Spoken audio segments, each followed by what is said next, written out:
What's up, YouTube? What's up, Facebook? What's up, world?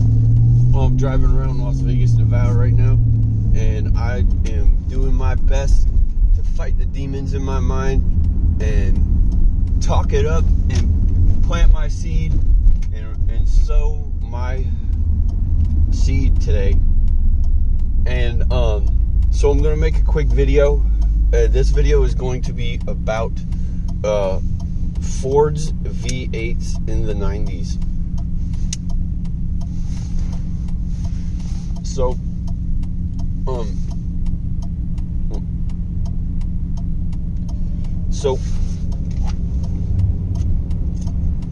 the cool thing about Ford's V8s in the 90s, if you're a car person, or you want to be a car person, or you want to get into the car, hobby land or whatever, the cool thing about Ford's V8s from the 90s is they're pretty cheap.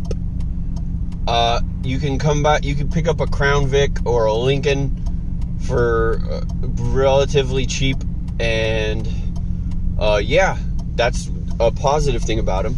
And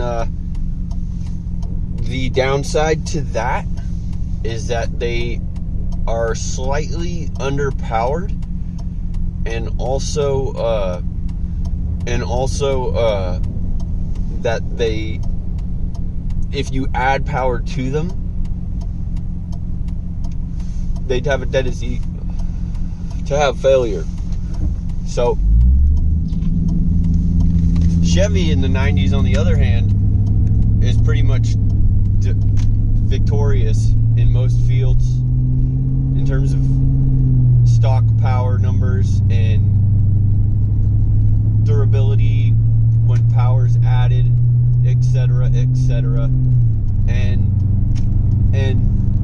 that being said, if you are a 90s, if you want to get into the V8 car game, rear wheel drive, if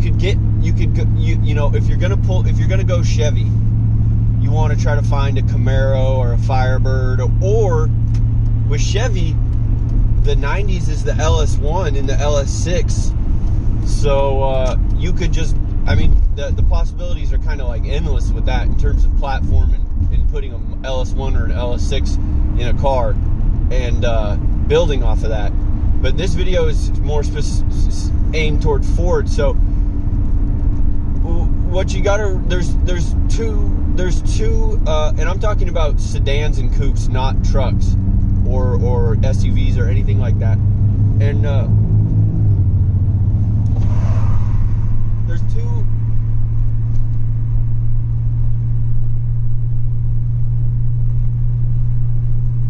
main V8s that Ford built in the 90s, and it's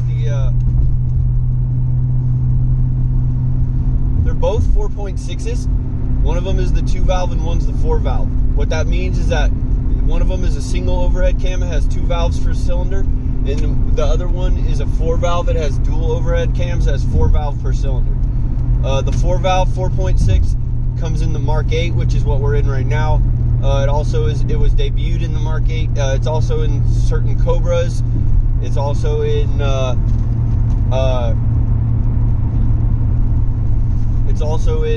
Marauder. It's in multiple vehicles. It's in the Mach 1 Mustang. Now, the early 90s is still Pushrod 5.0. I'm not really going to discuss that. That's a whole different family, really.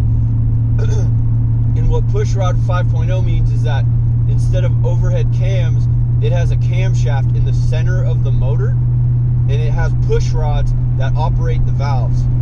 And that's the same style that Chevy used all the way up into this mid-engine Corvette when they finally started using overhead cams. And so that's a whole different ball game with the early Fords, with the early 90s. So in terms of the 2-valve or the 4-valve, both of them come relatively underpowered compared to Chevy's numbers. So, and without adding boost, and when I say add boost, I mean without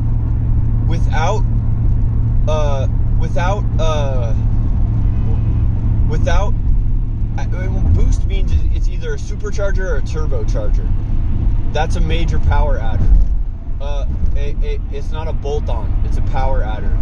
And what boost means is that the engine, it normally operates on vacuum, which is negative pressure. So if you hooked up a vacuum gauge, it would say negative. Now, when you boost a car with a supercharger or a turbocharger, you actually change it from vacuum, which means it's sucking air, to pushing air, which is boost. And that changes into positive numbers on a vacuum gauge. So without boosting a 90s Ford V8, it like I said, they come relatively underpowered. And a lot of people will rag on them from the 90s because if you add a lot of power, if you supercharge them or turbocharge them, they have a tendency to break. And that's not really the case with the LS1 or the LS6. So Chevy in the 90s, Chevy in the 90s was a better deal, a better car, a faster car from the factory. So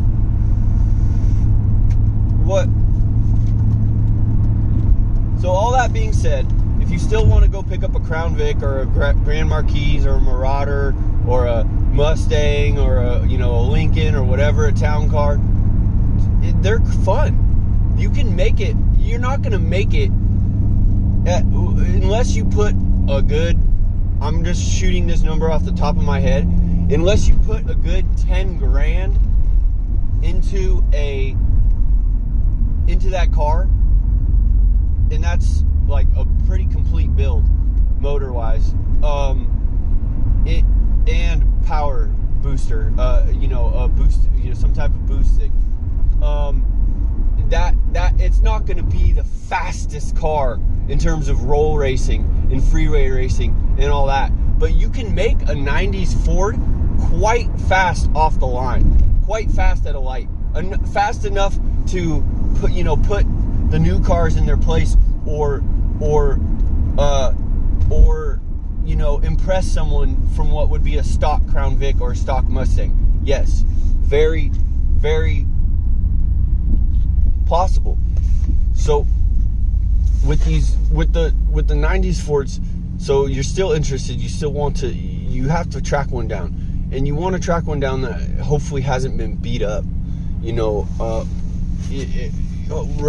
ideally less than 100,000 miles, and also the exterior of the car isn't that huge of a deal, but the interior and the exterior kind of represent how the person may have maintained the vehicle or treated the vehicle. So hopefully no knocks in the motor, it runs good, no major heat damage, nothing crazy, nothing, they're pretty. So at that point, you have a stock, the whole theme of this discussion, you have a stock 90s Ford V8, right around 200, 300, maybe a little more horsepower, and yeah. So these cars, one of the biggest things you can do is tune. Okay, there's three things. It's a trifecta attack that improves the performance of Ford's 90s vehicles immensely. And what it is rear gears, so that you change the gears in the rear axle. You change the ratio, but in order to do that, you change the entire gear set. And you also will want to add a limited slip differential, which is, the Ford brand is called Track Lock. The Chevy brand is called Posi Traction. Both of those are brands.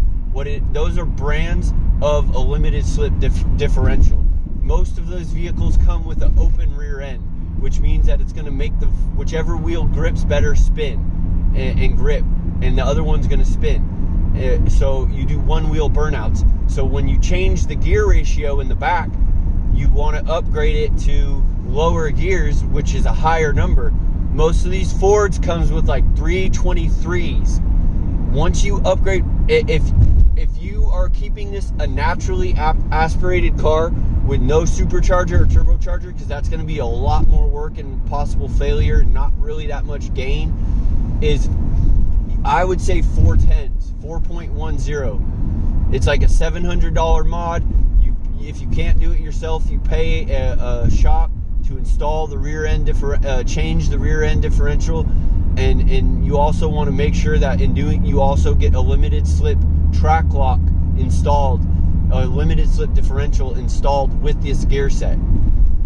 That's one part of it. The second part is exhaust.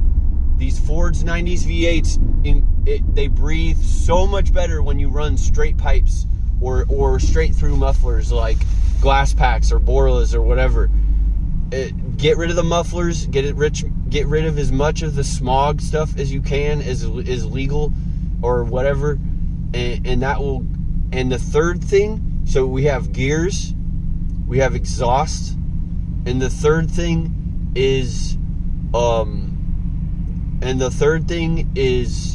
a tune.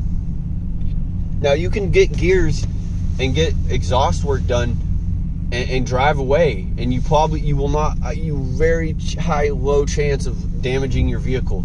But if you want to actually get the maximum improvement from these modifications, along with the improvements of getting a performance tune, you get a tune and you tell your tuner, I have an upgraded rear end with the gear ratio 410s or whatever. Some people I had a car with 355s. I would go straight with the Ford V8 from the 90s. I would go straight to 410s. I wouldn't waste my time going from 323s to 355s or 373s or whatever. No, I would go to 410s. The only reason I would stay in a higher gear like 373 or 355, 323 would if I had a supercharger or turbochargers. And so those three things, it will. Now, if you really have the time and money, you can also, and you want to do this, you want to do all your mods before you get a tune, because if you pay someone to tune your car, or you buy a tune with a mod list and then you get more mods, you have to get a new tune in order to take advantage of those mods.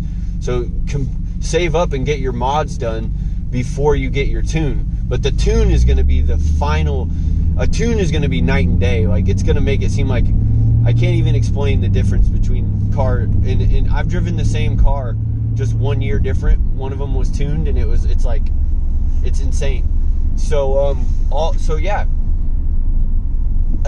like I was gonna say, if you really have the time and money, then you want to get an intake manifold too, and that makes a big difference with Ford's 90s V8s,